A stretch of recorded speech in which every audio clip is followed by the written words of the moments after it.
Shalom, selamat ulang tahun buat kita semua. Selamat ulang tahun, 5 tahun Tuhan telah menyertai kita. Bukan suatu perkara yang mudah dan bukan suatu perkara yang gampang. Tapi kita ngelihat satu hal yang luar biasa. Nggak pernah kita ditinggalkan. Nggak pernah kita dibiarkan sampai tergeletak.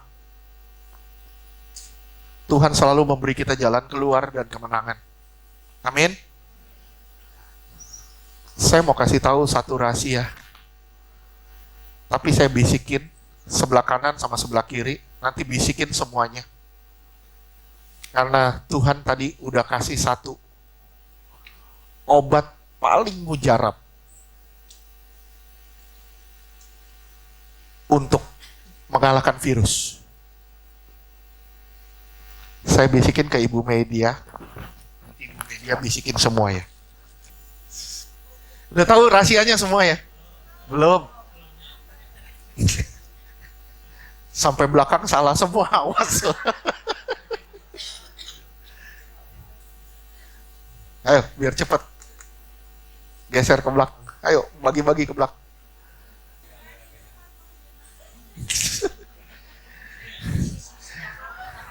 Oke, langsung. Udah sampai belakang. Ya, 3, 2, 1. Iya. Iblis serang sini. Sini dipakai untuk memuji Tuhan, itu kalah. Jadi Tuhan mau mengembalikan, sebenarnya lewat kasus corona ini, saya baru ngerti Tuhan mau mengembalikan pujian penyembahan. Pujian penyembahan itu udah hilang. Dan lucunya maaf. Saya bilang, makanya tadi saya sampai bilang, kalau yang live streaming ada penyembahannya enggak? Ada penyembahannya? Enggak ada. Salah enggak? Saya nggak bisa nyalain. Kembali ke iman masing-masing. Kita nggak bilang kita hebat. Saya pun jujur, ini pergumulan sampai di sini. Tadi malam saya sampai ngomong sama Pak Robert sebagai orang tua. Saya bilang, Pak, minta saran. Kenapa ini ada masukan dari Polri gimana? Saya sampai ngomong sama Franz, sama Soroya karena sudah menyiapkan semuanya, sama anak-anak youth. Saya juga bingung gimana. Tapi saya dikasih satu firman, diteguhkan lagi dengan satu firman, waktu dibilang gini, Elia ketakutan. Dia sembunyi di goa, karena mau dibunuh sama Isabel, sama Ahab. Dia sembunyi di goa. Begitu dia sembunyi di goa, Tuhan datang ke dia, Tuhan bilang gini, ngapain kamu di situ? Tugasmu bukan di situ, bukan di gua itu. Tugas kita bukan sembunyi. Tugas kita menyatakan lantang kebenaran. Kalau lewat kerongkongan kita pakai memuji Tuhan, virus pasti kalah. Saya bilang, jangan takut sama apa yang bisa membunuh tubuh kita. Tapi takutlah sama apa yang bisa membunuh baik jiwa maupun roh kita. Ya, ini tindakan, sebenarnya ini tindakan, boleh saya bilang, ini tindakan di luar nalar saya. Saya bukan jago-jagoan. Saya nggak mau jago-jagoan.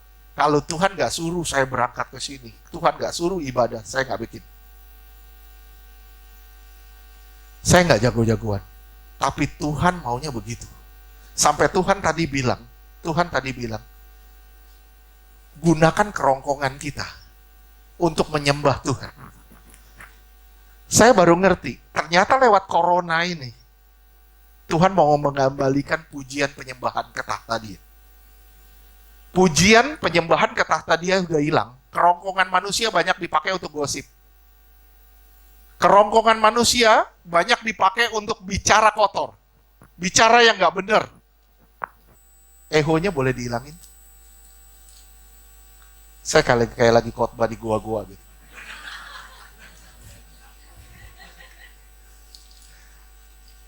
Kerongkongan kita pakai untuk memuji Tuhan. Tuhan mau kembalikan pujian penyembahan. Dan ini udah berkali-kali Tuhan ngomong, Tuhan mau kembalikan lagi pujian penyembahan. Saudara perhatiin, saya tidak menyalahkan live streaming, tidak, karena itu gereja besar, mereka nggak saling kenal satu sama lain. Tapi di live streaming pun harusnya ada pujian penyembahan, di mana jemaat juga diajak untuk menyembah, jemaat juga diajak untuk menyembah. Kalau sampai tidak ada, itu bahaya luar biasa. Kenapa? Karena itu kuncinya. Dan itu jadi tunggangan iblis. Paham nggak? Paham? Hari ini saya nggak ngerti, tapi tadi malam Tuhan kasih saya firman, iman itu musuh besar dari ketakutan. Musuh besar dari iman apa? Ketakutan. Semua harus terjadi. Semua aturannya sudah on track. Sudah pada jalur. Semua memang harus terjadi. Menjelang hari kedatangan Tuhan. Menjelang hari kedatangan Tuhan, semua harus terjadi. Kita baca deh di Matius 10.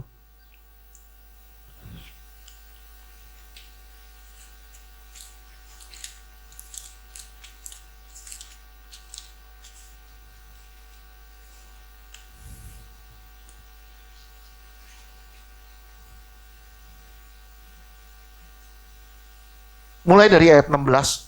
Nggak apa-apa ya, panjang kita baca ya. Matius pasal 10 ayat 16. Lihat, aku mengutus kamu seperti domba ke tengah-tengah serigala. Sebab itu hendaklah kamu cerdik seperti ular dan tulus seperti merpati. Oke, terus? Matius 10 ayat 17. Tetapi waspadalah terhadap semua orang, karena ada yang akan menyerahkan kamu kepada majelis agama, dan mereka akan menyesah kamu di rumah ibadatnya. Iya. Jadi ini harus terjadi menjelang kedatangan Tuhan. Menjelang kedatangan Tuhan ini mesti terjadi. Apa? Gereja akan saling menghakimi, saling menuding, sesat. Terus? Matius 10 ayat 18. Dan karena aku, kamu akan digiring ke muka penguasa-penguasa dan raja-raja sebagai suatu kesaksian bagi mereka dan bagi orang-orang yang tidak mengenal Allah. Sudah terjadi belum ini? Dari Kisah Rasul sudah terjadi. Betul? Dari Kisah Rasul sudah terjadi. Di mana para rasul didakwa, dihakimi, dan mereka memberi kesaksian. Justru lewat kejadian itu mereka malah bersaksi tentang Tuhan. Mereka malah bersaksi tentang Tuhan. Ayat 19. Matius 10 ayat 19. Apabila mereka menyerahkan kamu, janganlah kamu khawatir akan bagaimana dan akan apa yang harus kamu katakan. Karena semuanya itu akan dikaruniakan kepadamu pada saat itu juga. Iya. Tuhan akan memberi kita perkataan ketika kita diperhadapkan pada problema. Terus? Matius 10 ayat 20.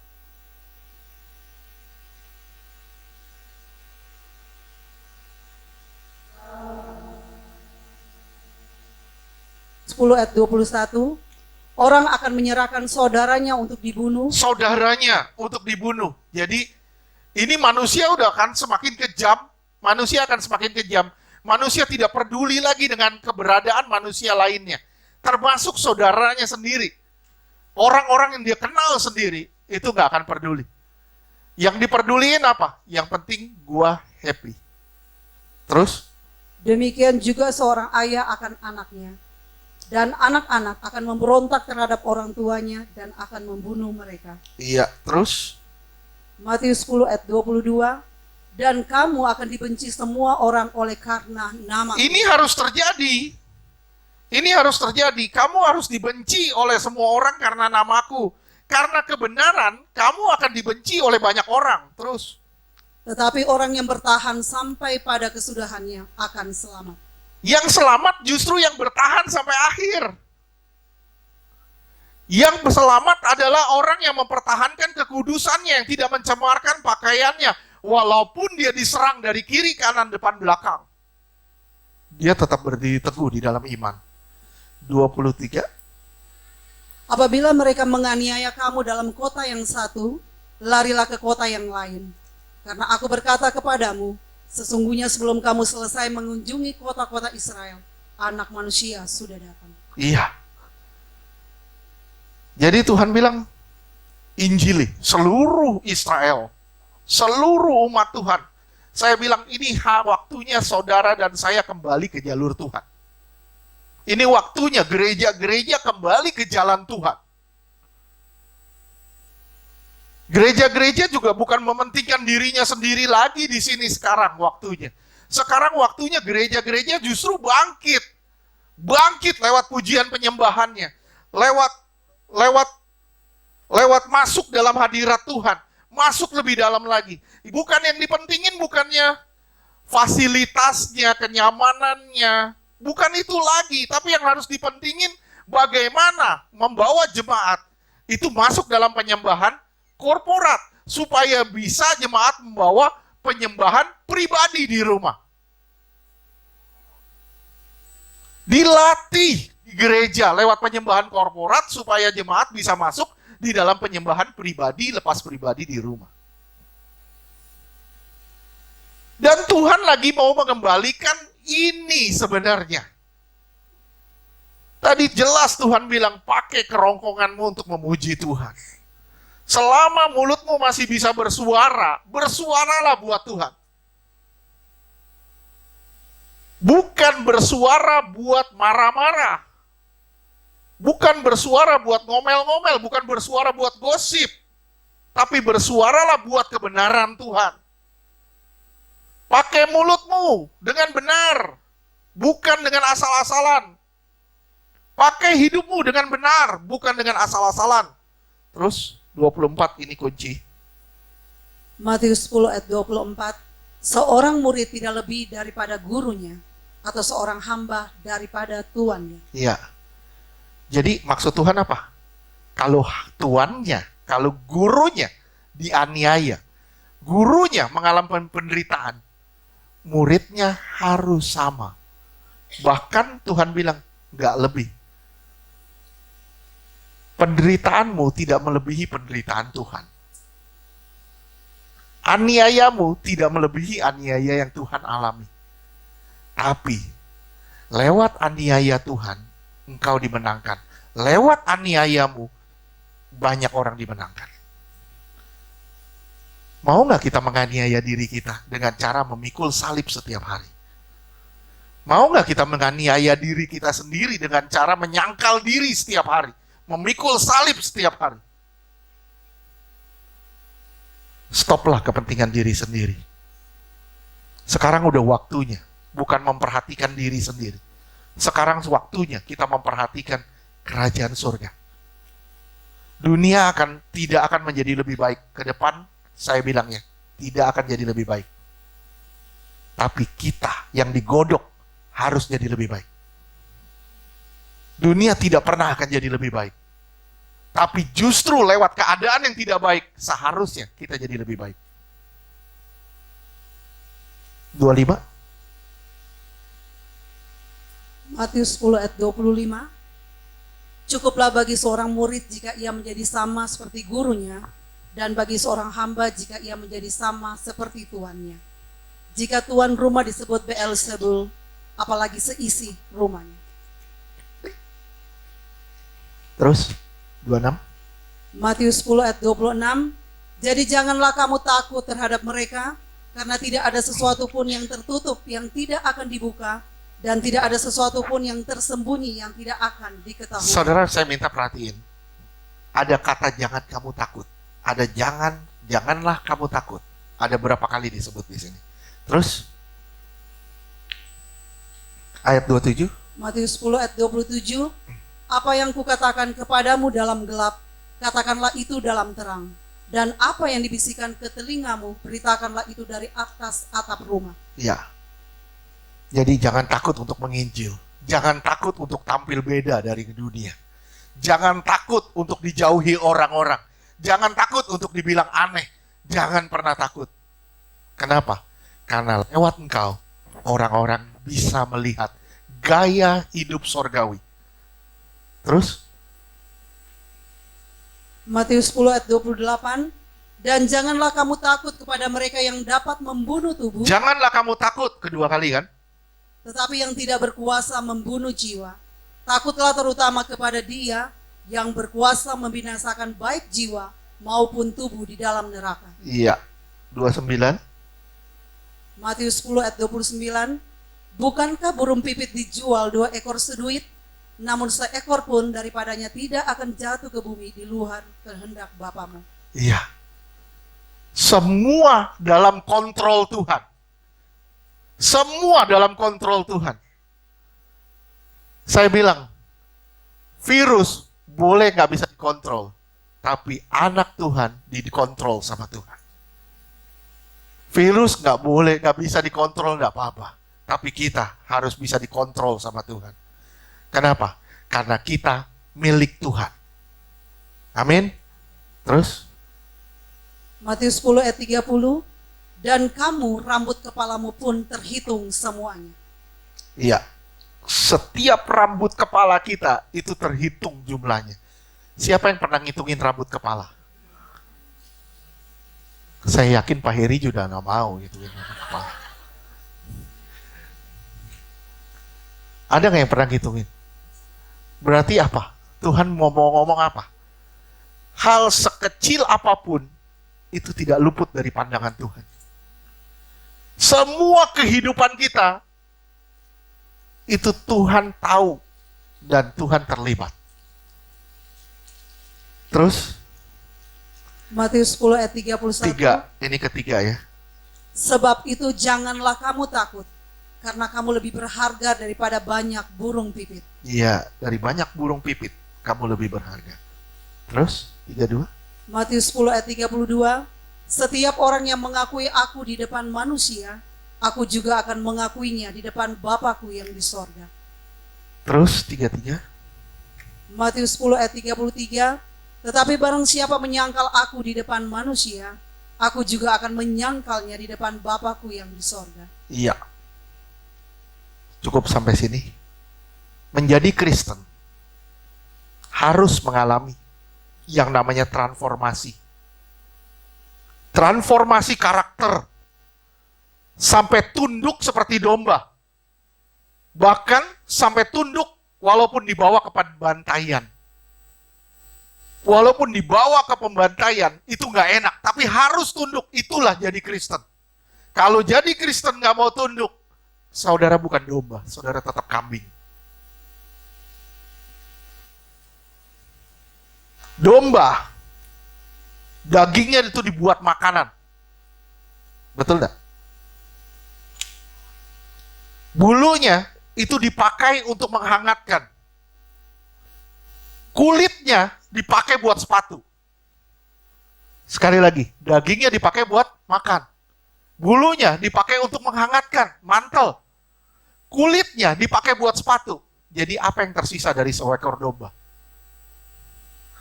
Apa yang tersisa dari seekor domba? Saya tanya sekarang, saudara domba atau kambing? Kalau saudara bilang domba, seharusnya tidak ada yang tersisa dari hidup kita. Hidup kita sudah murni milik Tuhan. Murni milik Tuhan. Nggak usah takut dengan apapun. Hidupmu milik Tuhan dan Tuhan kontrol hidupmu sedemikian rupa. Karena Tuhan akan membawamu bersama dengan Dia nanti di kekekalan. Tidak ada satupun yang tersisa dari seekor domba. Menjadi domba tidak menyisakan bagi diri sendiri. Ini kesulitan utama, di mana ego kita harus mati, dan hidup kita tidak jadi lagi seperti dulu. Sulit banget. Sulit banget. Tuhan mengubah kita dari kambing dirubah jadi domba. Dari domba nanti akan dijemput sebagai mempelai. Kalau saudara nggak pernah berubah jadi domba, saudara nggak pernah akan jadi mempelai. Kalau saudara masih menyisakan buat diri sendiri, masih hidup buat diri sendiri, masih egonya masih kuat, kepentingan-kepentingan diri sendirinya masih kuat, otaknya masih semua yang bersifat duniawi, semua yang enak-enak, semua yang membawa kita kepada daging. Saya bilang sama saudara, saudara masih serigala berbulu domba.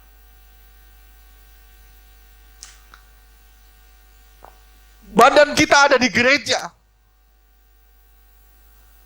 Mulut kita memuliakan Tuhan, tapi perbuatan kita, hati kita jauh dari Tuhan.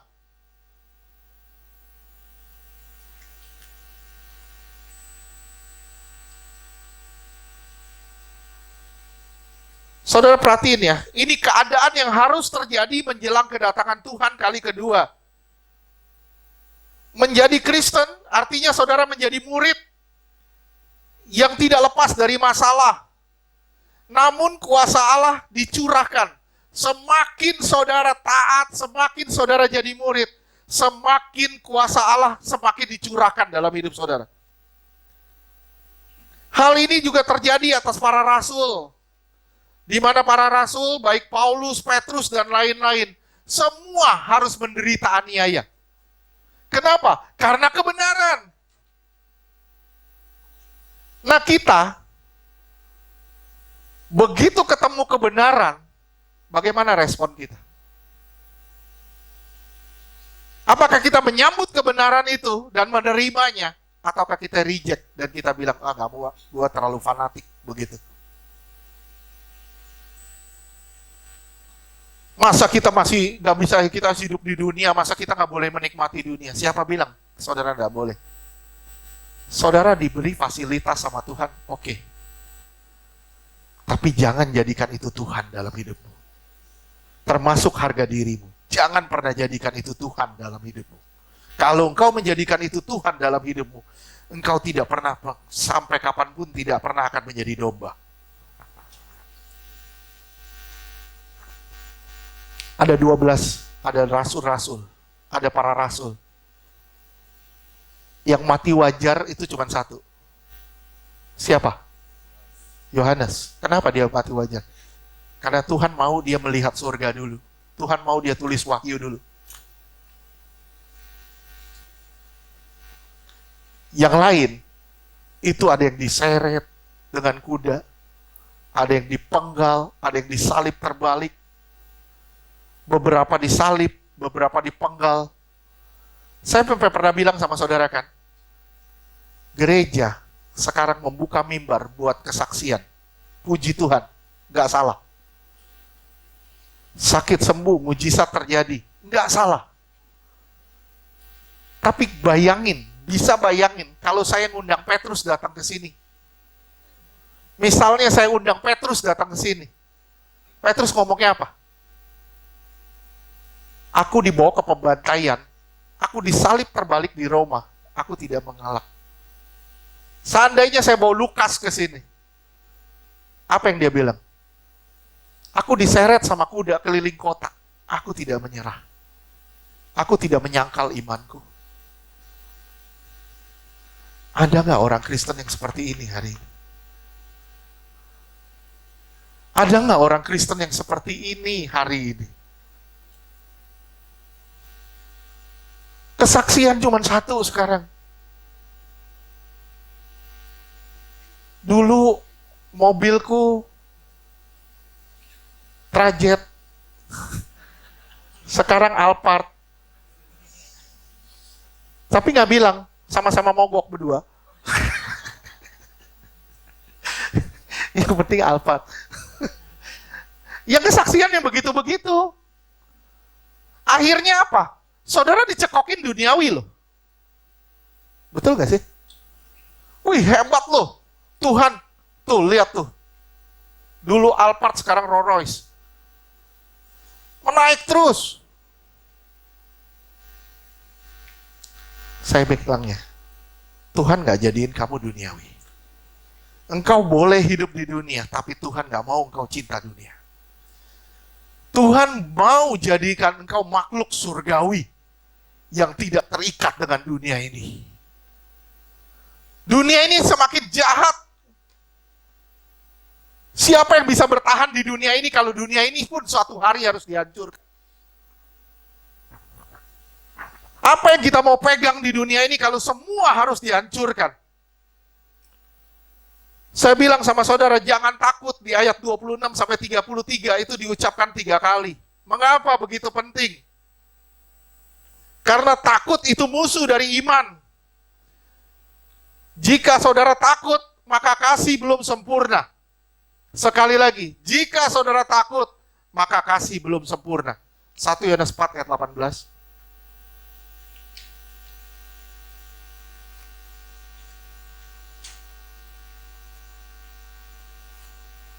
1 Yohanes 4 18. 1 Yohanes 4 ayat 18. Di dalam kasih tidak ada ketakutan. Kasih yang sempurna melenyapkan ketakutan. Sebab ketakutan mengandung hukuman dan barang siapa takut, ia tidak sempurna di dalam kasih. Kalau saudara benar-benar mau hidup di dalam kasih, kita harus melenyapkan semua ketakutan. Saudara perhatiin, berapa kali di grup WA mengenai virus corona saya tegur. Kenapa? Karena yang digaungin cuma satu, kematian. Itu nancep di otak kita. Ini virus yang paling aneh, saya bilang. Benar, virus paling aneh. Kenapa? Satu, dia jarang menyerang anak-anak. Betul nggak? Kenapa? Karena anak-anak punya antibodi. Nah, karena anak-anak nggak punya pikiran seperti orang dewasa yang stres.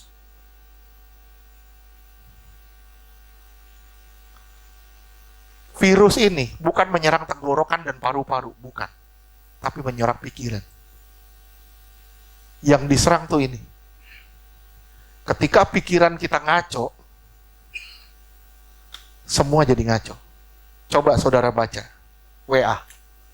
Ciri-ciri corona. Coba ya. Mulai batuk-batuk.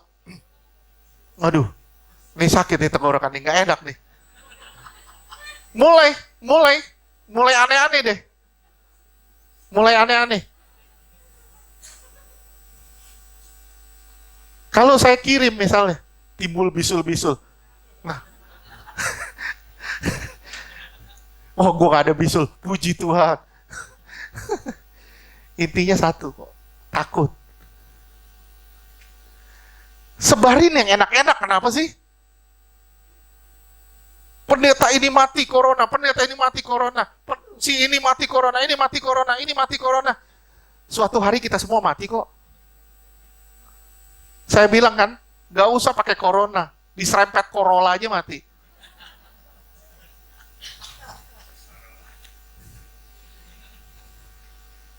Suatu hari kita mati kok.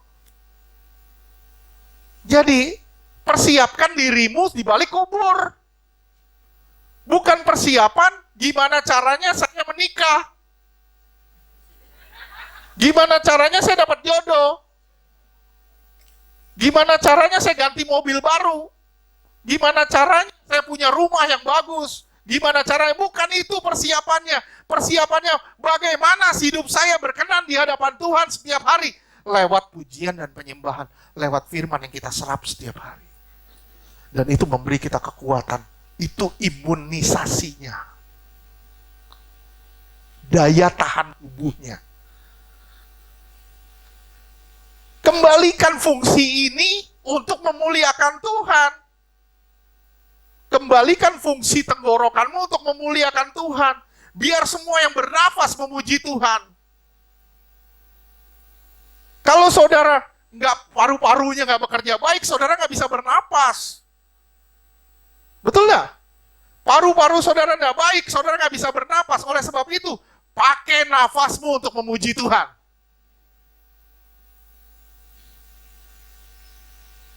Kamu akan menang lawan kuasa kegelapan. Orang firman Tuhan, maut saja dikalahkan. Hei maut, di mana sengatmu? Mengapa disebut kasih tidak sempurna, bukan iman yang bukan sempurna? Karena kasih adalah penggerak iman. Di dalam kasih tidak ada ketakutan. Dan jika saudara masih diliputi ketakutan, saudara bukan orang beriman. Karena semua harus kembali kepada iman. Oke? Jadi kalau saudara dapat WA dari teman-teman, virus corona begini, bilang, oke, mulai hari ini lu jangan share itu deh. Kenapa? Itu tunggangan kegelapan. Semakin kita share, semakin dia senang. Semakin banyak orang baca, semakin banyak orang takut. Ditunggang sama dia. Ditunggangin sama dia. Sampai semua orang ketakutan. Bukan berarti kita juga sok-sokan. Bukan berarti kita bilang sok-sokan. Kita enggak. Kita tetaplah jaga kebersihan. Oke? Cuci tangan. Jangan terus-terusan cuci tangan. Nanti contekan masih SMP keluar lagi. Saking bersih. Contekan zaman SMA melongo lagi semua.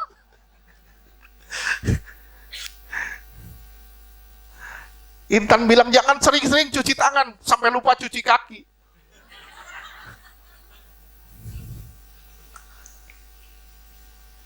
Kenapa kita sering cuci tangan? Jujur. Jujur kenapa? Kenapa? Takut kan? Intinya cuma satu, takut. Tapi jadi nggak boleh cuci tangan, Pak? Boleh. Siapa bilang nggak boleh? Cuci tangan boleh, cuma jangan paranoid. Tahu paranoid? Hand sanitizer habis. Semua habis. Kenapa nggak diminum aja sekalian? Biar daya tahan tubuhnya dari dalam. Jadi kalau napas, wangi gitu.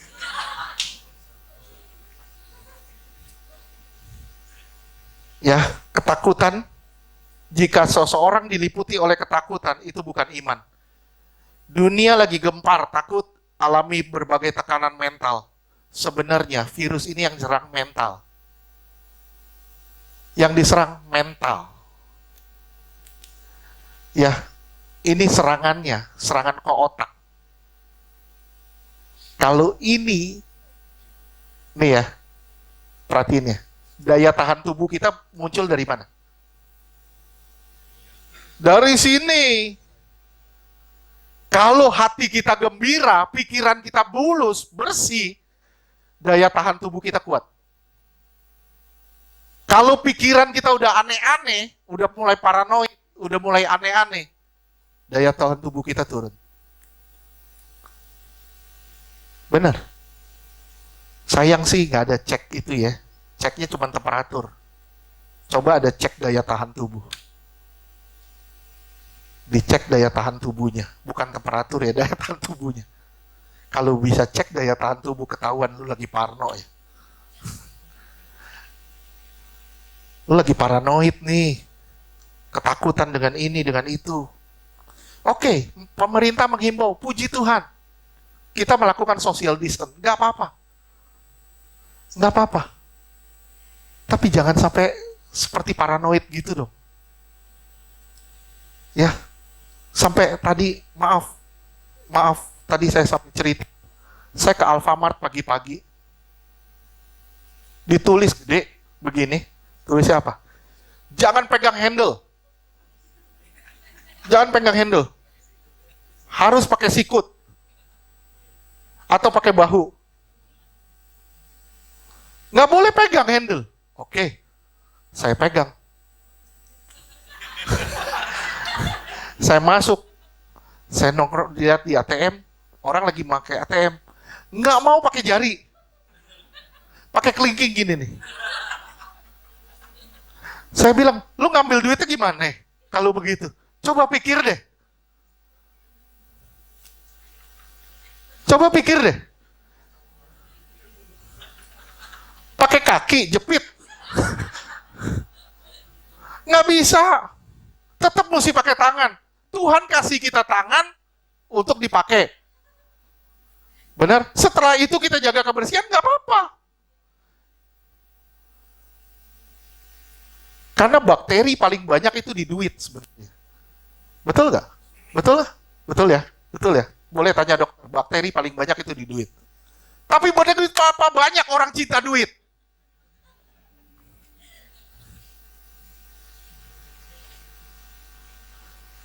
Bakteri paling banyak itu di duit. Lu salaman nggak mau, terima duit mau.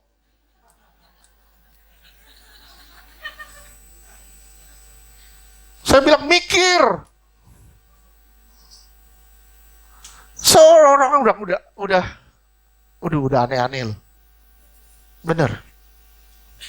Udahlah, cobalah kita yang anak-anak Tuhan, kita berpikir positif. Kita jalan ke depan. Gini loh, bilang aja gini, Tuhan, hidupku adalah untukmu. Mati itu keuntungan. Jadi nggak usah takut dengan apa-apa. Ya, oke? Tuhan bilang 3 kali jangan takut. Sampai ketakutan, sampai begitu rupa, sampai orang borong-borong masker. Begitu duitnya habis, nggak bisa beli makanan, masker dimakan. Habis duitnya beli masker. Masker sekarang lebih mahal loh, 300.000 loh. Masker 1 kotak dari 25.000 loh.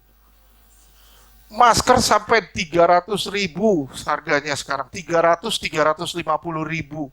Jadi satu pieces ya, itu 7.000. Mahal kan?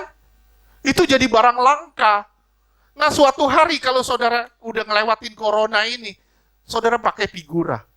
Dia pernah berharga.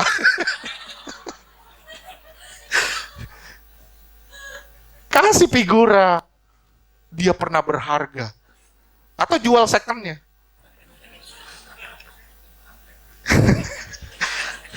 Jual secondnya. Oke.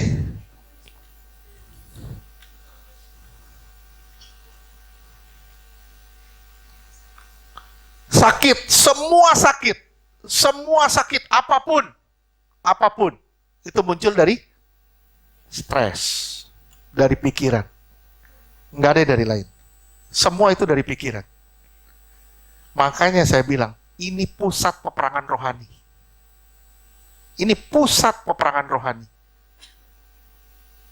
Ya, sampai kita baca virus corona, sakit perut aja dibilang, waduh jangan buang-buang air corona. Aduh. Biarin, saya juga ngomong buat diri saya sendiri sih. Kita sama-sama berubah deh ke depan. Biarinlah hidup kita pakai buat menyembah Tuhan. Hidup kita pakai untuk memuliakan Tuhan. Hidup kita tidak lagi diliputi dengan ketakutan. Kenapa corona ini begitu cepat? Kenapa? Karena yang diserang mental. Nah banyak orang nggak tahu bahwa yang diserang tuh pikiran. Makanya lewat ketakutan yang dibagikan, itu pikiran tambah aneh. Begitu pikiran aneh, sakitnya mulai muncul, daya tahan tubuh hilang. Mulailah share yang baik-baik. Ya. Share yang lucu-lucu, yang menghibur, hati yang gembira itu adalah obat. Ya. Kayak istri saya kemarin share anjing takutan borong batuk. Sekarang ketemu sama orang batuk itu lebih menakutkan sama ketemu sama penjahat. Kita ketemu penjahat, kita udah gak takut. Ketemu orang batuk, kita kabur.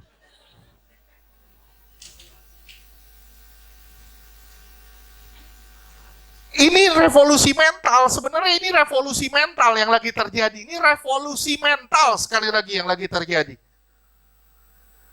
Gimana caranya orang-orang mengembalikan pola pikir dunia ke pola pikir Allah? Gimana caranya Tuhan bilang lu pakai tuh perlengkapan senjata dan salah satunya ketopong keselamatan. Pakai tuh ketopong keselamatan. Artinya apa? Yang kita pikirin itu selamat. Gimana caranya hidup di balik kubur?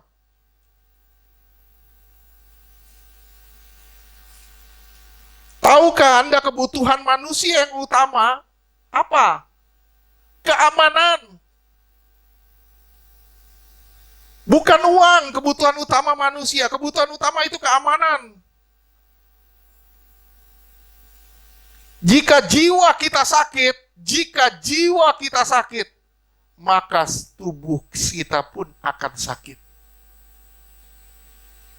Sakit jasmani, gejalanya apa? Ayo, gejala sakit jasmani apa?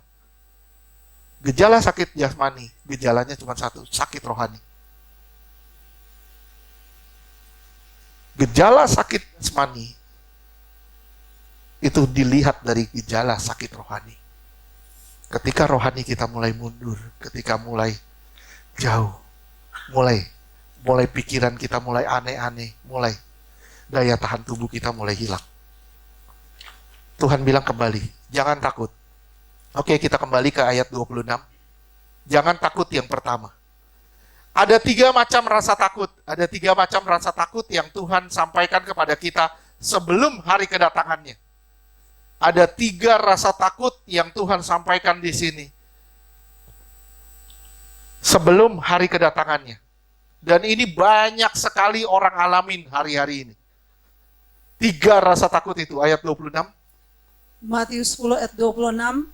Jadi janganlah kamu takut terhadap mereka, karena tidak ada sesuatu pun yang tertutup yang tidak akan dibuka, dan tidak ada sesuatu pun yang tersembunyi yang tidak akan diketahui. Jangan takut dengan tuduhan. Yang pertama, takut dengan tuduhan dan takut dengan fitnah. Kita jaga diri kita sedemikian rupa, tetap aja kita difitnah. Kita jaga sedemikian rupa, sebaik-baiknya kita, tetap aja digosipin. Bahkan, gosip yang paling enak, itu buat seorang hamba Tuhan. Gosipin hamba Tuhan, itu paling enak. Kenapa? Saudara akan ngelihat banyak kekurangannya. Akan terus lihat kekurangannya. Sekarang kenapa sih kita nggak usah takut lagi diserang sama dunia-dunia gosip? Kita nggak usah takut lagi dengan tuduhan-tuduhan dunia.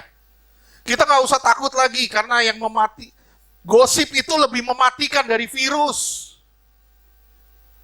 Gosip itu jauh lebih mematikan dari virus. Dia bukan hanya bunuh tubuh seseorang, tapi dia bisa bunuh mulai dari karakter sampai ke tubuh orang. Itu bahayanya gosip. Tuhan bilang, jangan takut dengan tuduhan. Jangan takut dengan tuduhan tangan orang. Jangan takut orang mau ngomong apa. Yang penting selama engkau berjalan benar di hadapan Tuhan, gak usah takut dengan apa-apa. Kan kita bilang, tapi Tuhan masa laluku begini. Bodoh amat masa lalu. Tuhan sudah hapus masa lalu. Kita lihat masa depan. Yang cuman ngelihat masa lalu itu cuman iblis. Tuhan gak pernah lihat masa lalu. Tuhan selalu lihat masa depan. Tuhan tutup masa lalu. Justru Tuhan buka lembaran baru. Supaya kita bisa hidup demi masa depan. Permasalahannya di mana? Kita selalu ngelihat ke masa lalu kita. Kita kenapa? Karena masa lalu kita suram, akhirnya kita takut tuduhan-tuduhan orang.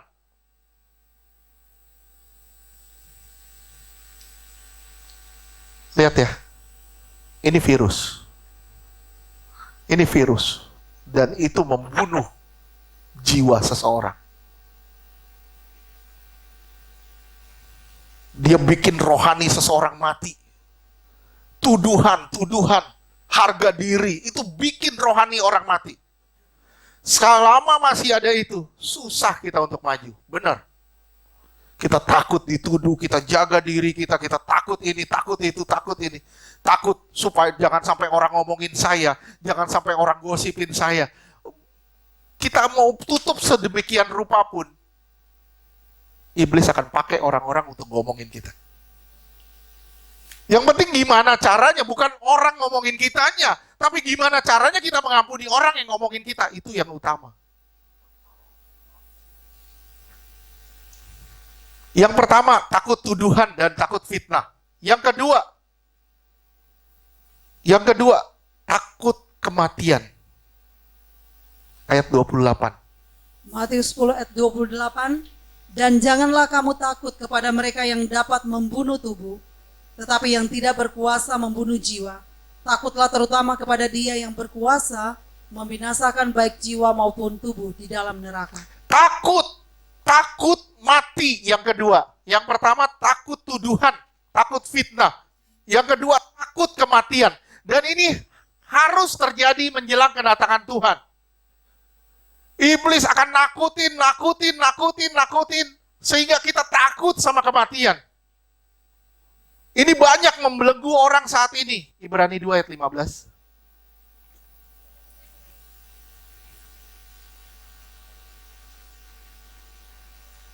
Ibrani 2 ayat 15. Dan supaya dengan jalan demikian, Ia membebaskan mereka yang seumur hidupnya berada dalam perhambaan oleh karena takutnya kepada maut. Takut kepada maut, takut sama kematian. Takut begini, takut begitu, takut begini, takut begitu. Akhirnya apa? Kita nggak bisa maju, kita terbatas, hidup kita terbatas. Kenapa? Karena kita selalu diliputi dengan berbagai ketakutan.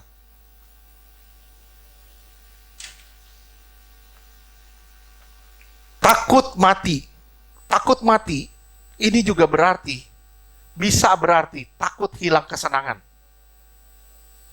Takut hilang kesenangan atau takut hilang kehidupan. Takut hilang pekerjaan. Waduh, kalau gua gak ada kerjaan, mati gua. Takut gak punya penghasilan. Takut tempat tinggal. Takut miskin.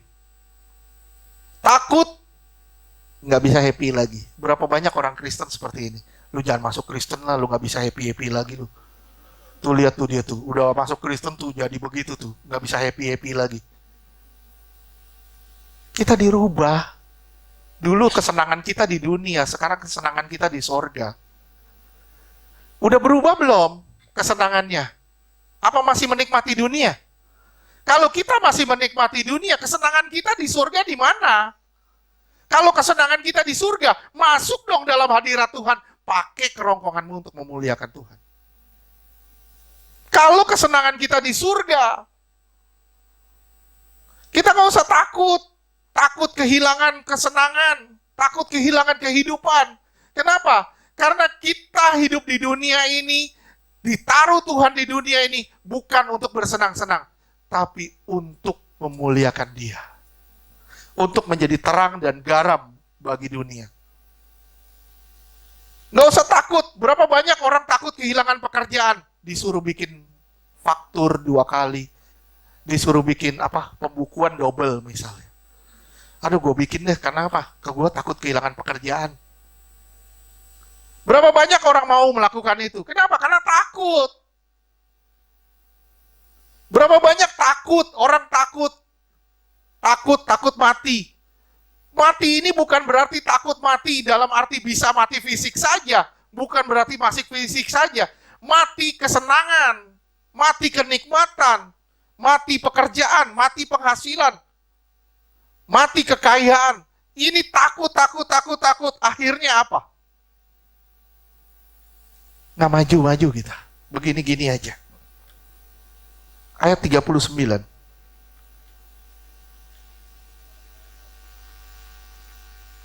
Matius 10. Matius 10 ayat 39. Barang siapa mempertahankan nyawanya, ia akan kehilangan nyawanya. Dan barang siapa kehilangan nyawanya karena aku, ia akan memperolehnya. Coba ganti kesenangan, nyawanya ganti kesenangan. Barang siapa mempertahankan kesenangannya, ia akan kehilangan kesenangannya. Dan barang siapa kehilangan kesenangannya karena aku, ia akan memperolehnya. Coba ganti pekerjaan. Barang siapa mempertahankan pekerjaannya, ia akan kehilangan pekerjaannya. Dan barang siapa kehilangan pekerjaannya karena aku, ia akan memperolehnya. Nyawa di sini, takut kematian, bukan berarti hanya takut mati fisik. Tapi juga mati kesenangan, mati kenikmatan. Berapa banyak orang takut seperti ini?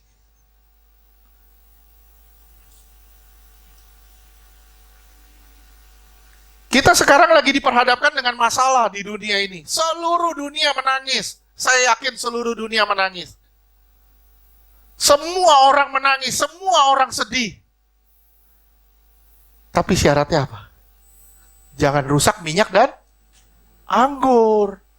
Minyak itu apa? Minyak itu tanda kesukaan Tuhan. Mazmur 45 ayat 8.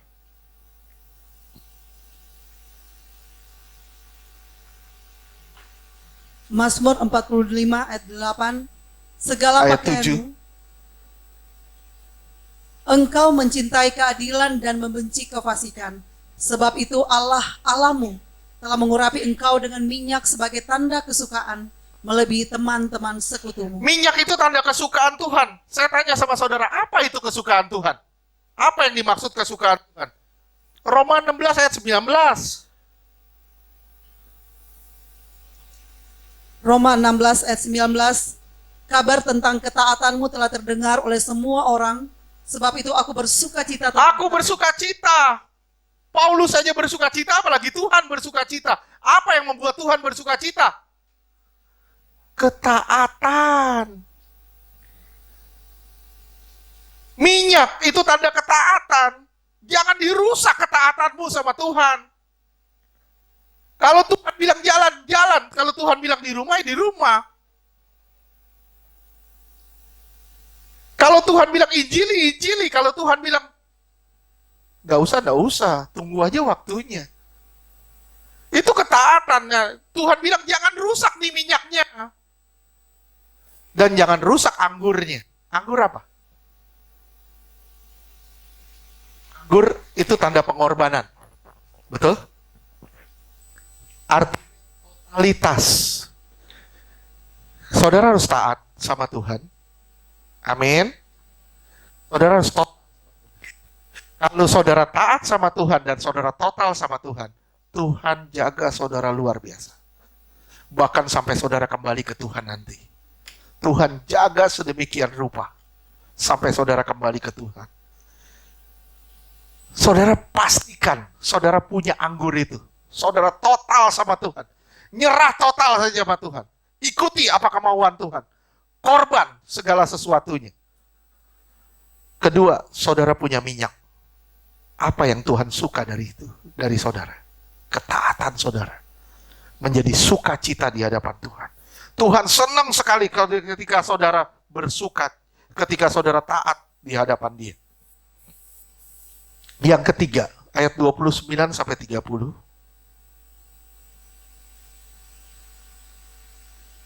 Matius 10 ayat 29. Bukankah burung pipit dijual 2 ekor seduit, namun seekor pun daripadanya tidak akan jatuh ke bumi di luar kehendak Bapamu? Iya. Burung pipit itu murah, nggak ada harganya. 2 ekor 1 duit. 2 ekor 1 duit. Jadi murah banget gitu. Murah banget. Dan berarti nggak berharga. Tapi Tuhan pelihara kita luar biasa. Terus 30. Matius 10 ayat 30. Dan kamu rambut kepalamu pun terhitung semuanya. Janganlah takut. Ayat 29 kembali. Bukankah burung pipit dijual 2 ekor seduit? Artinya apa? Murah banget. Namun seekor pun tidak akan jatuh ke bumi di luar kehendak Allah. Gimana cara jatuhin burung pipit? Gimana cara orang-orang dulu nangkap burung pipit? Ada yang tahu? Ya nggak ada Pak, saya bukan orang dulu. Pakai apa sih? Apa? Lem, ketapel. Diketapel. Cara orang dulu nangkap burung pipit itu pakai ketapel. Diketapel, jatuh, mati nggak? Nggak, setengah mati. Setengah mati, itu baru dipatahin, baru mati.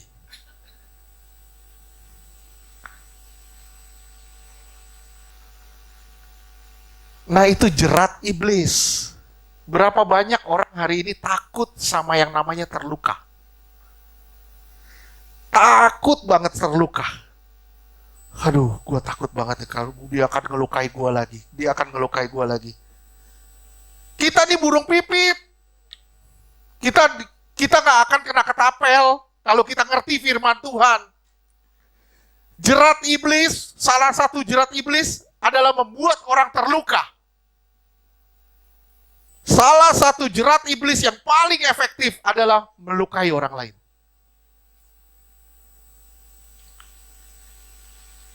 Saya punya 1000 kata di sini. 1000 kata, berjuta-juta kata di mimbar ini. Buat saudara. Satu perkataan saya yang meleset. Saudara pegang yang mana? Yang berjuta atau yang satu? Yang satu yang dipegang.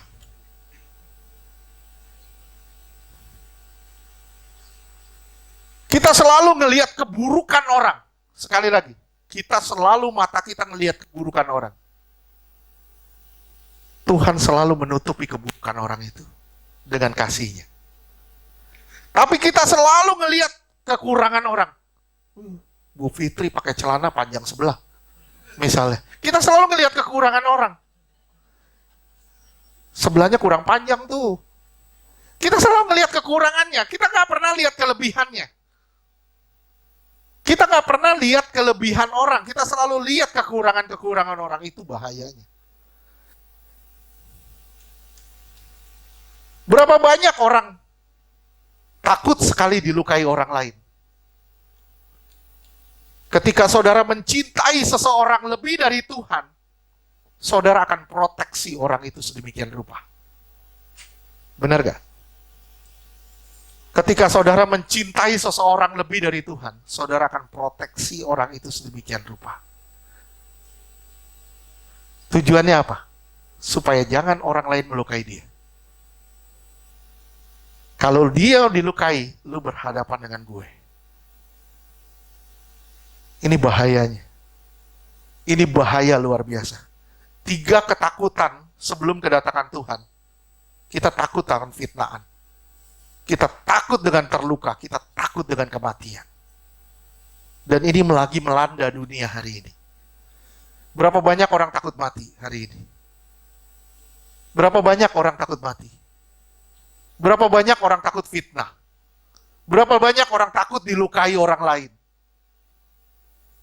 Dia proteksi orang itu supaya apa? Supaya gua gak terluka. Pada dasarnya supaya gua gak terluka. Bukan supaya anak gua gak terluka, supaya orang yang gua cintai itu gak terluka. Bukan, supaya gua gak terluka. Betul gak?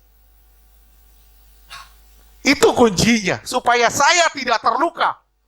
Bukan supaya orang lain tidak terluka, orang yang saya kasih tidak terluka. Bukan, supaya sayanya tidak terluka. Burung pipit diketapel, tidak dibunuh, tidak mati, tapi dibunuh kemudian. Dia hanya melukai. Banyak orang Kristen takut kematian, takut dilukai. Akhirnya jadi apa? Hidupnya diliputi dengan ketakutan. Dia berusaha dengan kekuatannya memproteksi orang-orang yang dia sayangi. Dia berusaha dengan kekuatannya memproteksi dirinya. Dia berusaha dengan kemampuannya memproteksi hidupnya supaya dia gak mati. Saya pernah dengar dulu dari seorang ajudan, satu orang kepala. Saya pernah kenal ada satu orang petinggi di 3 negara, petinggi di 3 negara, sampai berani suntik sumsum bayi di punggungnya, dari tulang sumsumnya disuntik sumsum bayi. Tujuannya apa? Supaya hidupnya bisa diperpanjang sekian tahun.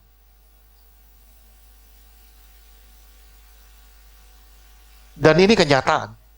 Dia sampai berani bayar berapapun supaya hidup gue diperpanjang sekian tahun. Kenapa? Jujur takut kematian. Orangnya masih hidup gak hari ini? Udah mati.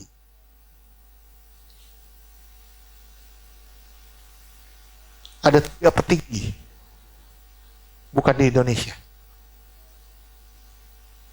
Tapi dia melakukan suntik sumsum. Supaya apa? Supaya hidupnya berpanjang.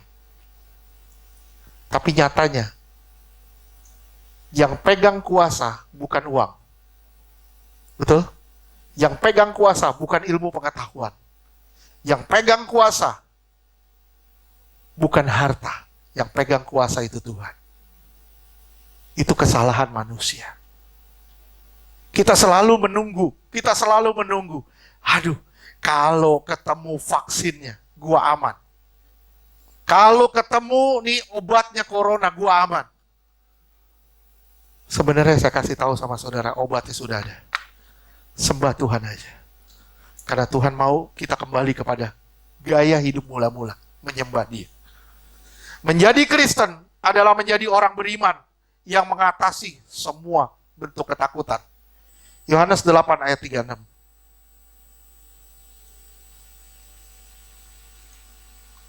Yohanes 8 ayat 36. Jadi apabila anak itu memerdekakan kamu, kamu pun benar-benar merdeka. Iya, kamu harusnya sudah benar-benar merdeka. Benar-benar merdeka dari semua rasa takut. Benar-benar merdeka dari semua kepanikan. Dan di situ tandanya kamu orang beriman. Permasalahannya sekarang di mana? Apa sih yang membuat seseorang itu takut? Apa sih penyebab ketakutan? Penyebab ketakutan yang paling utama namanya apa? Ada yang tahu? Penyebab ketakutan yang pertama apa? 4 huruf. Imam takut. Dosa. Penyebab ketakutan yang pertama itu dosa.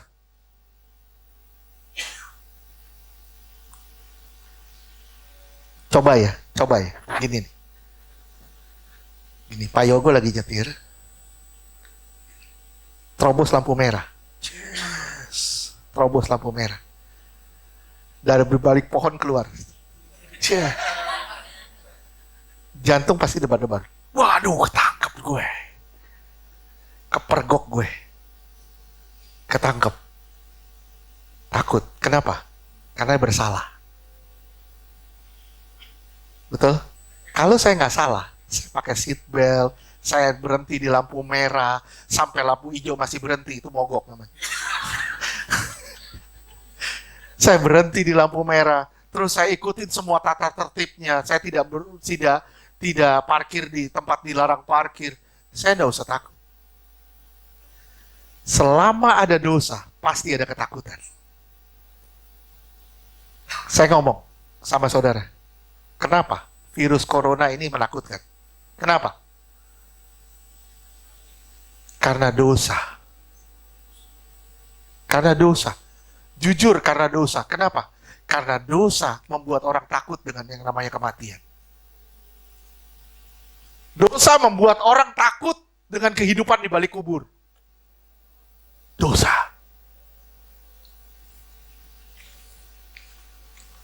Misalnya lagi, kita punya utang sama orang. Udah menghindar sama orang itu, menghindar. Ketemu lagi. Ya ilah, pas sama-sama keluar. Satu mau masuk WC, satu mau keluar WC. Ketemu amprokan, ya ilah, salah jalan gua. Kenapa? Karena punya dosa. Dosa itu hutang. Hutang itu dosa. Takut. Kenapa? Karena kita punya salah. Kalau kita nggak punya salah, kita nggak usah takut. Betul nggak? Takut mati nggak? Nekat. Takut mati? Enggak. Kenapa? Karena kita nggak punya salah. Bilang, salahku sudah ditanggung di atas kayu salib.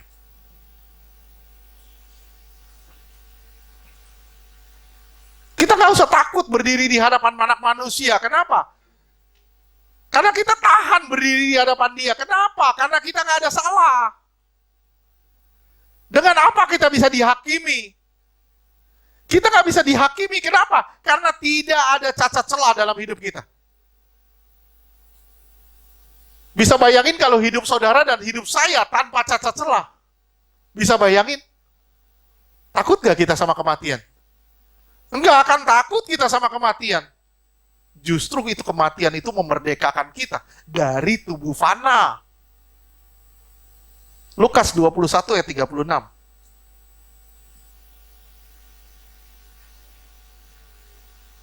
Lukas 21 ayat 36. Berjaga-jagalah senantiasa sambil berdoa, supaya kamu beroleh kekuatan untuk luput dari semua yang akan terjadi itu. Supaya kamu luput dari semua yang terjadi itu. Terus? Dan supaya kamu tahan berdiri di hadapan anak. Supaya kamu bisa berdiri di hadapan Tuhan. Dan kamu gak jadi malu. Orang yang gak bisa berdiri di hadapan Tuhan, itu orang yang malu. Kenapa? Malu. Karena dia sering menyakiti hati Tuhan.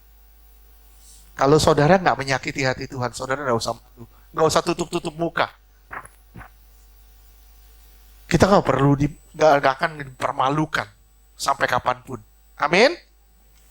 Pertama, dosa. Kenapa orang takut? Karena dosa. Kedua, kenapa orang takut? Karena dia masih mengasihi dunia. Banyak harta.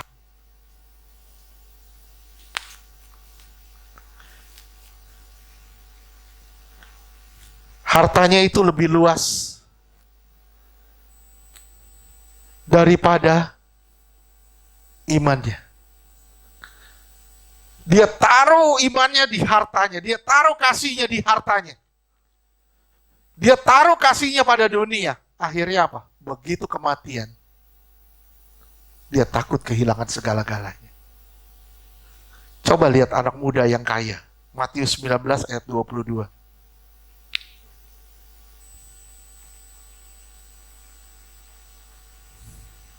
Matius 19 ayat 22.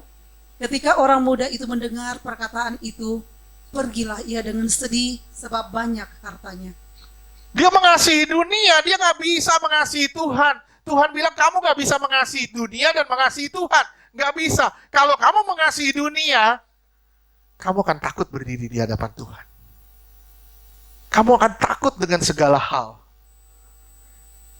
Jangan gini. Coba lihat ya. Coba perhatiin. Saya nggak punya apa-apa di rumah. Sampai-sampai saya nggak pernah kunci pagar waktu dulu. Kalau nggak diperingatin lewat sama RT, saya nggak kunci pagar. Kenapa? Karena saya bilang saya nggak punya apa-apa, mau diambil apa? Coba lihat, kalau orang punya emas batangan ditaruh di rumah, punya segala sesuatu, itu gemboknya aja 3. Kuncinya berapa macam. Udah pakai grendel, pakai sirene, pakai ini, pakai itu. Jaga satpam, jaga ini. Pakai anjing pelacak, pakai macam-macam. Kenapa? Karena banyak hartanya. Tujuannya apa? Tujuannya apa? Dia serba ketakutan. Serba ketakutan. Kenapa? Karena banyak harta. Saudara lihat ya, kalau saudara lagi pergi ke bank, saudara ngambil duit 100 juta. 200 juta saudara ngambil uang. Sama saudara pergi ke bank, ngambil duit 300.000. Takut mana? 300.000 saudara kantongin, 300 juta saudara ceringatin. Ngelihat orang semuanya kayak perampok.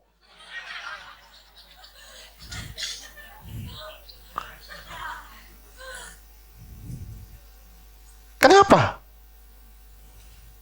Kenapa begitu? Kenapa kita jadi ketakutan?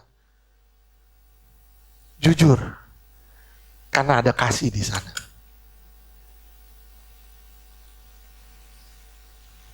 Saya perhatiin, Wall Street tahun berapa itu pernah ambrol.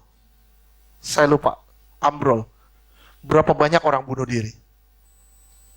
Berapa banyak orang loncat ke jalan kereta, MRT? Berapa banyak petinggi-petinggi Wall Street itu bunuh diri?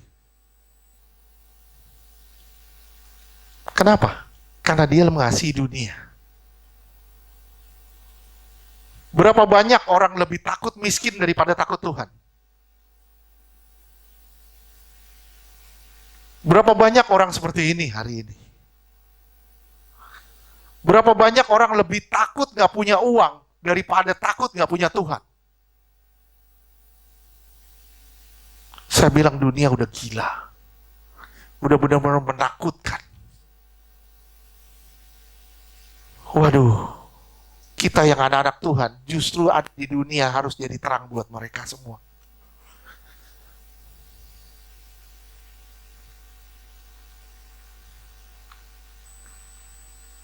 Berapa banyak orang seperti ini? Ketika dia punya segala-galanya dan dia diperhadapkan pada kematian, dia takut kehilangan segala-galanya itu.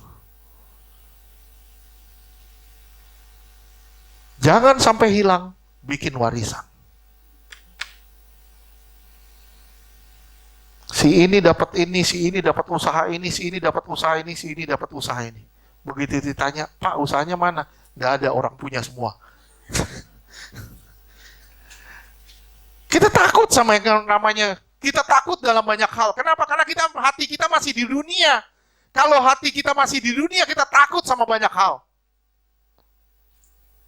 Kalau hati saudara di surga, saudara nggak takut dengan dunia. Kenapa? Karena hati kita di sana. Nggak usah takut sama yang di sini. Yang ketiga, yang menyebabkan ketakutan, yang pertama dosa, yang kedua kasih pada dunia, yang ketiga ego. Ketika egomu masih kental, engkau akan takut dilecehkan. Ketika egomu masih kuat, engkau akan takut dengan banyak hal. Ketika egomu masih nggak bisa dikendalikan, engkau akan takut, nggak nyaman, takut dengan musuh-musuh, takut masuk surga, takut ini, takut itu, sampai masuk surga pun takut. Takut semuanya. Kenapa? Karena ego. Ego itu penghalang. Akhirnya apa? Kita takut. Salah satunya, kita takut nggak masuk surga. Takut nggak masuk surga. Takut nggak masuk surga. Saya jaga kehidupan saya sedemikian rupa. Saya bukan karena mencinta Tuhan. Karena munafik. Pada dasarnya karena saya takut masuk neraka. Saya bilang ya, yang melepaskanmu dari neraka bukan ibadahmu. Sekali lagi saya ulang, yang melepaskanmu dari neraka bukan ibadahmu, tapi yang melepaskanmu dari neraka itu kasihmu kepada Tuhan yang punya sorga. Kalau engkau mengasihi Tuhan yang punya sorga, engkau pasti lepas dari neraka. Pasti. Tapi kalau engkau masih mempertahankan egomu hari ini, sehebat apapun ibadahmu, engkau pasti masuk neraka.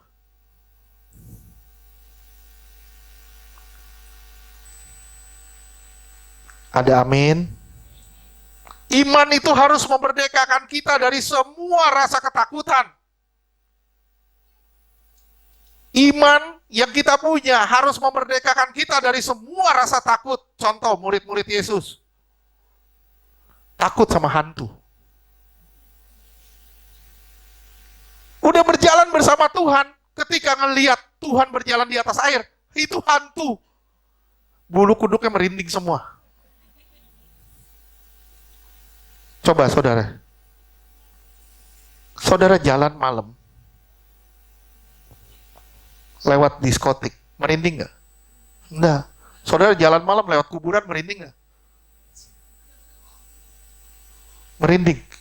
Kita jalan di kuburan malam-malam merinding bulu kuduk. Seakan-akan ada yang mengikuti kita. Nah, tengok kiri kanan, tengok kiri kanan, tengok kiri kanan. Kenapa? Karena kita gak punya iman. Kita nggak tahu ada yang menyertai kita yang lebih hebat dari semua yang ada di dunia. Murid Yesus tuh takut hantu. Coba lihat Matius 14.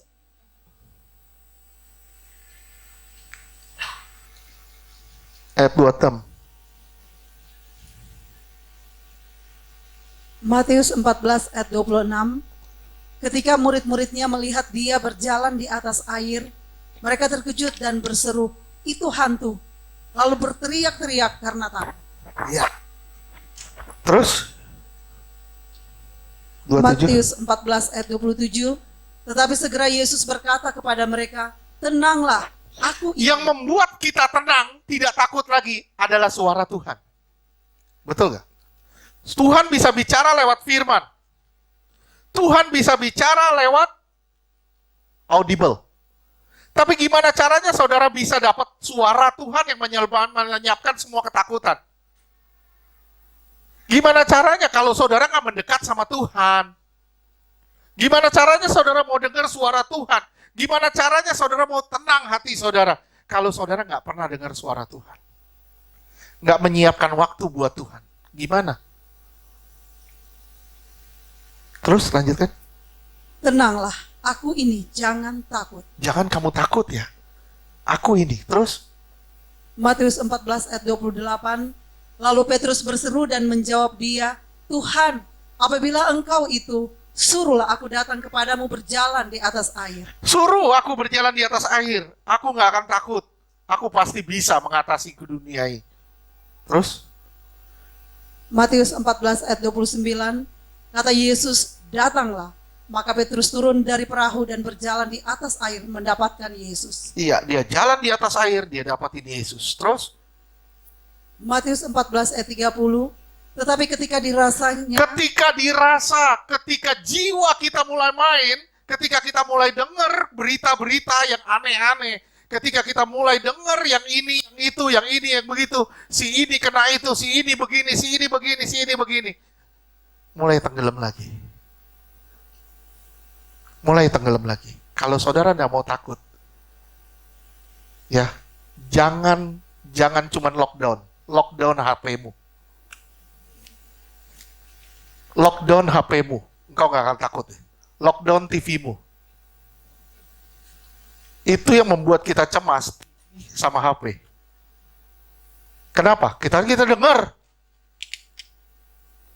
Sudah sekian. Kita dengar, kita baca, udah begini, keadaan begini. Udah deh. Kita kunci pintu, kita cari Tuhan, kita menyerah sama Tuhan.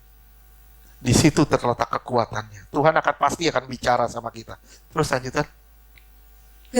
tetapi ketika dirasanya tiupan angin, takutlah ia dan mulai tenggelam, lalu berteriak, Tuhan, tolonglah aku. Ketika mulai main yang namanya jiwa, mulai ketakutan. Iman itu musuhnya ketakutan. Terus? Matius 14 ayat 31. Segera Yesus mengulurkan tangannya. Segera, artinya cepat-cepat Yesus ngeluarin tangan. Yesus gak mau saudara tenggelam. Yesus gak mau saudara terpuruk. Yesus gak mau saudara jatuh terlalu dalam. Yesus buru-buru datang ngulurin tangan. Saya yakin keadaan ini, semakin banyak orang berdoa, semakin segera Yesus turun tangan. Amin. Kenapa? Karena iman ini lagi digoyang sekarang. Iman termasuk anak-anak Tuhan ini digoncang semuanya. Masuknya dari mana? Dari pikiran. Pikiran mulai aneh-aneh. Kita baca, kita lihat, kita nonton segala macam. Akhirnya iman kita down.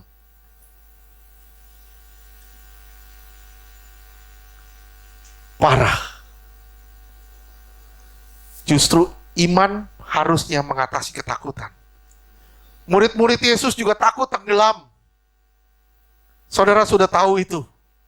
Ketika angin badai luar biasa. Tuhan cuma di buritan, tidur di buritan. Saudara lihat, seakan-akan Tuhan sepertinya gak perhatian hari ini. Italia sudah mati berapa? Indonesia gimana? Korea, Cina gimana? Kita lihat, udah berapa banyak orang. Sepertinya Tuhan tidur. Enggak, Tuhan enggak tidur. Tuhan enggak tidur. Tuhan cuma mau kembalikan pujian penyembahan yang seharusnya kembali ke Tuhan. Seharusnya kembali ke Tuhan. Ketakutan itu, saya bilang ya sama saudara ya, simak baik-baik ya. Ketakutan itu membuat Tuhan kecewa. Ketika saudara takut, Tuhan sedihnya luar biasa. Kenapa? Ya, gue gak dipercaya. Ya, Saya punya istri. Kalau dia ngomong, saya nggak percaya. Sedih nggak? Sedih ya? Saya sering ya. Saya ngandalin ini juga. Dia dia bilang sama saya sudah bilang ini, ya sorry, maaf, saya juga belajar. Ketika kita tidak mempercayakan sesuatu kepada Tuhan, Tuhan itu sedihnya luar biasa. Ketika saudara tidak mempercayakan hidup saudara kepada Tuhan, gimana perasaan Tuhan? Gimana coba perasaan Tuhan? Waduh, ketika kita ngelihat nasi kita habis, Indomie pun sudah tidak ada lagi. Kita takut nggak makan, takut nggak hidup. Gimana perasaan Tuhan? Bagaimana iman kita? Bagaimana iman kita harus melawan ketakutan?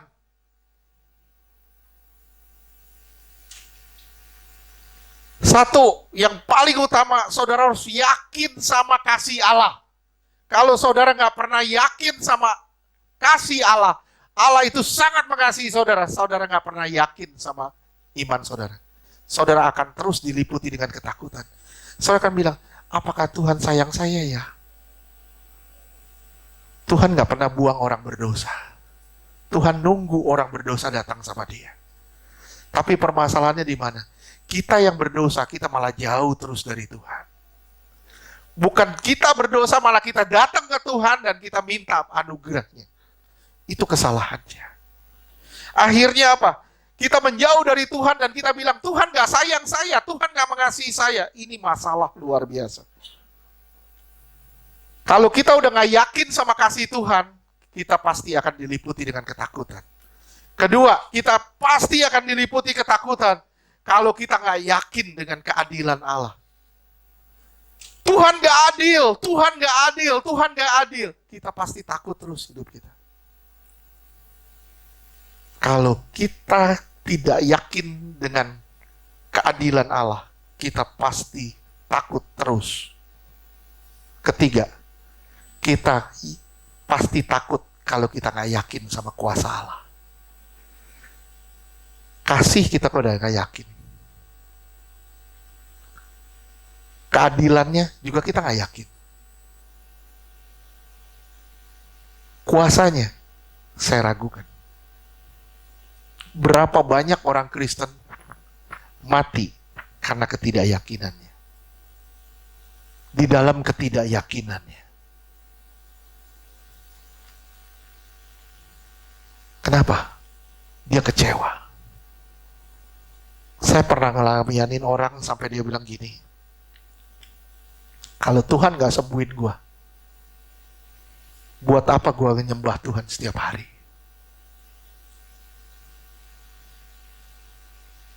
Saya bilang gini, kalau Tuhan gak sembuhin kamu, dan kamu nyembah Tuhan setiap hari, Tuhan akan nyembuhin kamu sempurna.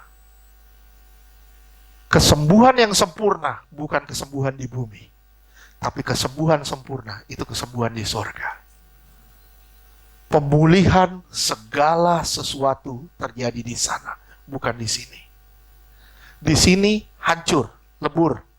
Pemulihannya terjadi di sana.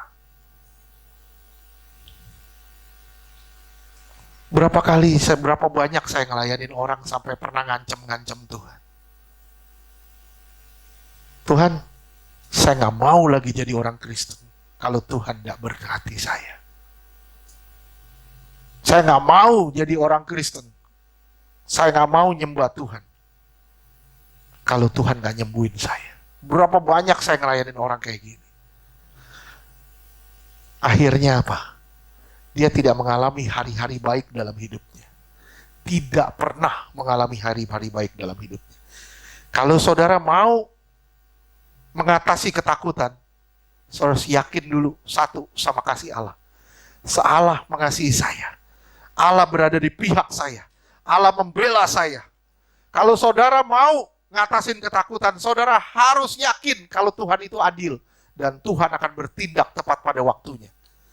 Dan kalau saudara mau mengatasi ketakutan, saudara harus yakin kalau kuasa Dia tidak ada yang bisa mengalahkannya.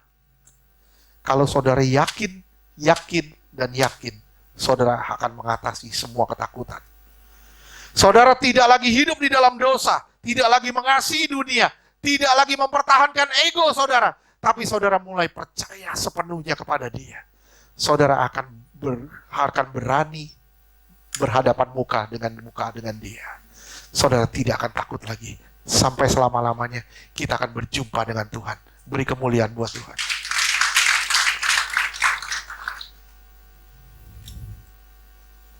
Jadi saya bilang ya, bukan virus yang membunuh kita, tapi ketakutan yang akan membunuh kita. Jangan pernah takut. Yakinlah pada kuasa Allah. Yakinlah pada kasih Allah. Yakinlah pada keadilan Allah. Tuhan pasti membela kita tepat pada waktunya. Amin. Oke, saya mengundang yang perjamuan kudus.